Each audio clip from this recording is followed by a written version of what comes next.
আজ নিয়ে আসলাম আলু দিয়ে খুব চটপট সুন্দর একটি রেসিপি। চলুন খুব সুন্দর একটি নাস্তা বানিয়ে দেখাই আপনাদের। আলু এরকম ছোট ছোট কেটে 80% সেদ্ধ করে নেবেন। আমরা সেদ্ধ করে নিয়েছি, সেদ্ধ করে পানিটা সেকে নিয়েছি। এখন একটা বাটিতে আমরা নিয়ে নিচ্ছি কর্নফ্লাওয়ার 2 চামচ। একটা বড় সাইজের আলুর জন্য 2 চামচই যথেষ্ট। এখন হাফ চামচ নিচ্ছি বেকিং পাউডার।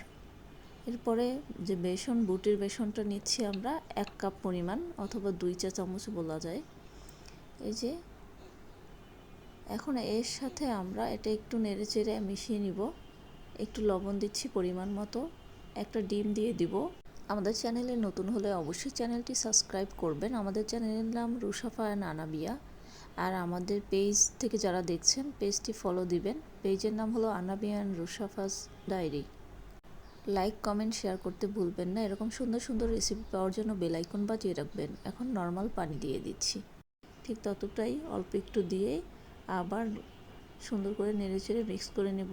ডোটা সুন্দর করে একটা ডো তৈরি করব। তৈরি করা হয়ে গেছে। এখন এর মধ্যে আমরা একটু হলুদের গুঁড়া, একটু জিরার গুঁড়া, একটু ধনিয়ার গুঁড়া, এবার একটু লাল মরিচের গুঁড়া দিয়ে দিচ্ছি। এটা খুব সুন্দর করে এবার মিক্স করে নেব। খুব ভালোভাবে এটা তৈরি করব। এই যে এবার আমরা চুলায় একটা প্যান বসিয়ে দিয়ে তার মধ্যে পরিমাণ মতো তেল দিয়ে নিয়েছি। তেলটা গরম হওয়া পর্যন্ত অপেক্ষা করবেন। লো মিডিয়ামে রাখবেন চুলাটা। আর এদিকে যে আমাদের সেই ডোটা যেভাবে মেখে রেখেছিলাম সেটাই হয়েছে এরকম। এই ঘনত্বটা এরকমেরই হবে, দেখেন।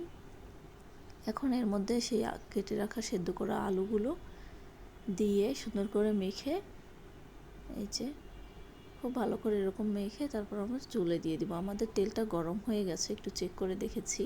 এখন আমরা এক এক করে সেই আলুগুলো সুন্দর করে দিয়ে দেব।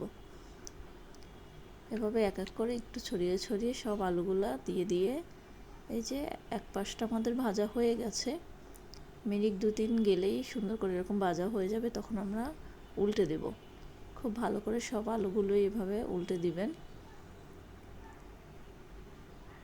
বাচ্চারা ফ্রেঞ্চ ফ্রাই খেতে পছন্দ করে, সেক্ষেত্রে এটা ফ্রেঞ্চ ফ্রাইয়ের মতোই। আবার খুব সহজেই অল্প সময়ে এটা কিন্তু বাসায় ছোট থেকে বড় সবারই খুবই পছন্দ হবে।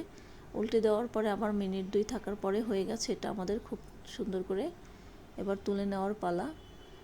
হয়ে গেল ঝটপট খুব সুন্দর একটি নাস্তা। এটা যে কেউ বাসায় আসলে তাকেও বানিয়ে খাওয়াতে পারেন। যে একবার খাবে সে বারবার খেতে চাবে।